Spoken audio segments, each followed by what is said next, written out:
There are other functions, however, some of them more legitimate than others. One is to run secret wars, the covert action that's written and talked about so much, like what's happening in Nicaragua today from Honduras. Another thing is to disseminate propaganda to influence people's minds. And this is a major function of the CIA. You have contact with a journalist, you will give him true stories, you'll get information from him, you'll also give him false stories. But you buy his confidence with true stories? You buy his confidence and set him up. We've 400 journalists cooperating with the CIA, including some of the biggest names in the business, to consciously introduce the stories into the press. Just dozens of stories about Cuban atrocities, Cuban rapists.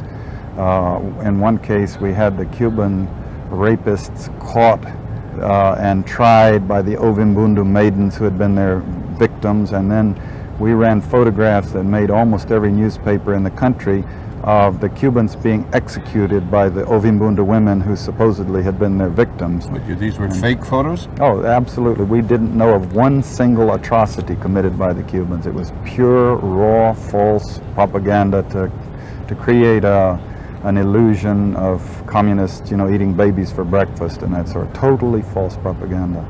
That were also propaganda books, sponsored by the CIA. Give some money to a writer, write this book for us, write anything you want, but on these matters, make sure, you have this line. Some of whom are now distinguished scholars and journalists.